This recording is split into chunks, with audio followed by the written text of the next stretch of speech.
Korin kon kat bumuri sam sare sam som na paket ting tima ta ni Korin kon kat bumuri sam sare ay ta sam som na te ami o chu ye na chu ni ko ko ma a no chung chun mi chen khat ni je ni bi chang an ni milim ko ma in for na khil ang tapa maling an fa la chung chun an si la ti na chu akra ko ni apun tu chi no ba tisil la fa ding ni pa chi ni ti te ko no ni fano in la kum se chung no ko ke ti fa in la kum sa chung no ko ke ti tisil la kum fin ko chung no nu ma i sa na ni mi hak mo hai ta hi ngan loi nang ke na ni tu kom ni dim ni na ina fly plane ka an si je an ni chu mi hak mo lo ni hai si da an si le ka ni na chun mi lim ko ma in ko na chi fa an ni ni chung chun cái việc này chúng người khác nó nói achi ai Christian achi pe chu sucet tin na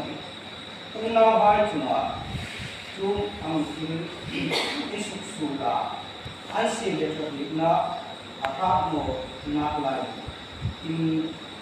in anh sẽ là trợ lý nó học một năm này in đâu khi ta cũng thì cho nên phạm định nghìn và nào cho nên phạm định nghìn và nào sụt xịn và nào sụt mỏ là đi cùng sa đi phát tan nổi đi Galati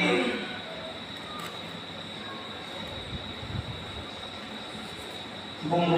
sang kata sesuatu. Unau bai soli thom atolaya in sila nang ni tarau mi bai sianna tok ve ro ka ti a in ven ka tu chung a ni mu ro ka ni ro in pu bai ni som tu ro chung tu krista da ni so ni in komisi lo ni le wa an Asia mitinin mani filko infin senden lo kaise chu nunga chun midang chuma mani chu chau mani chu chawa soding yeganati mitinin mani pu ang pu sen mani mitinin mani pu an sending Asia chun puin chu kir dong pu chun chưa cha có chụp chụp mà để về rồi sẽ để mình cũng nở đâu và kia cũng muốn gì anh nó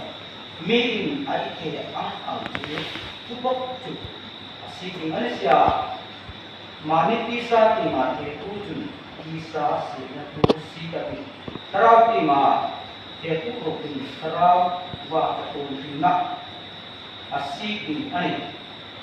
chung chun chưa cha có chú một nói gì ấy là làm sao mà chúng ăn tập ấy xí nghề thế này chung chun lên trang chun ấy này ăn tiền mi bốc cô mà chưa cha có mấy điều riêng là sung hai lại và mi chung mà có ý tập ấy điều mà cái điều này thì có thể là phải làm trong cái có sẽ Hari pun kalau ini kalau untuk capai kau bila toko Christmas pun mai dah, di shopping tu Christmas mungkin tu di kota kalau tu dia ambil lokal, kalau itu mai tu nanti di kota sini, pasti nolak. Jadi tu kalau orang nolak, ani lain pun adi lambang langsung aja. Esok tiang mai datang tu,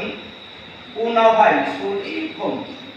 Sula ko ay pating sila ni ko kung kay isula ay pangkay pati. Yan yan kung ito mo pati.